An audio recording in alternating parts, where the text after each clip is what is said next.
to get up around 4 in order to get all of her stuff done and get her loaded up and head out to camp. But every single time, she just adored going there. She loved doing the artwork stuff. Some of the things she couldn't do, and she wasn't even interested in them. I was, but she wasn't. But when it came, after camp, well, we could only be there Saturday because there's no way she could stay overnight. That day was as long as she could tolerate physically. And so every time we would leave, oftentimes it was, you guys are going out to toast marshmallows or something like that.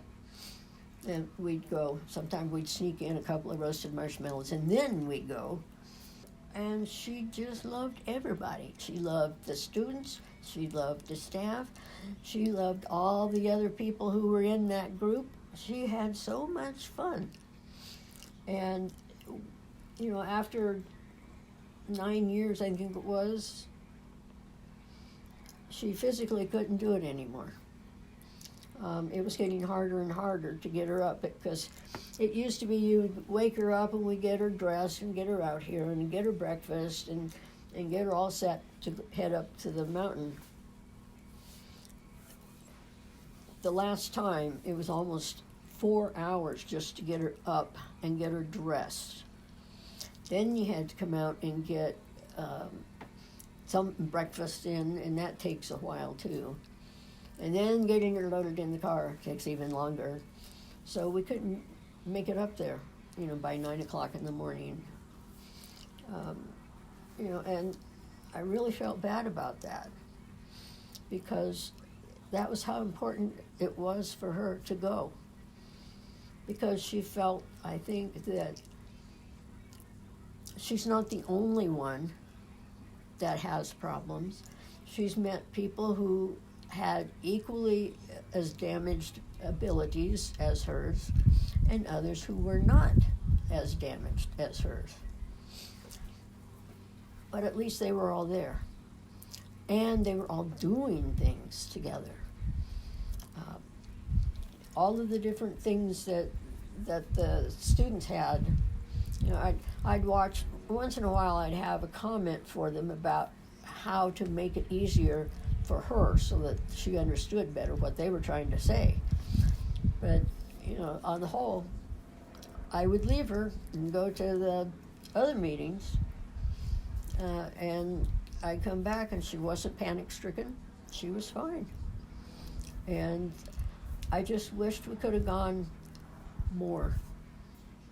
But that's kind of what camp meant for her.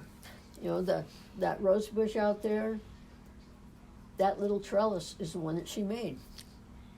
Mm-hmm. Oh, wow. You got that little birdhouse. I've got another birdhouse. I think it's in the garage. I think there's a flower box. You have 3 pots in them. But that flower box, I think, is out here still on the front porch. So those are things that she was able to take pride in and to bring home. That was really nice. Like with Mother, I was there all the time with her. And she knew that I would always be there with her. And I got her her very own little dog. And the first one was Abby. And she was a miniature Dachshund. And then years later, Abby suddenly keeled over at the vet and died. So we took Mom to the Humane Society and we paraded out lap-sized dogs. They'd all stand stiff-legged like a statue. And then the last one that they brought out curled up on Mom's lap. Oh. And we took her home. And the vet computer could not accept Mother's choice of name. She was an Abby also. So I had to think fast. And I go, oh, I know, we'll fix that. You can be Abby, and the computer can say, this is Abby T-O-O, exclamation mark. This is Abby too. Because when we asked Mom, well, what's this one's name? She said, Abby.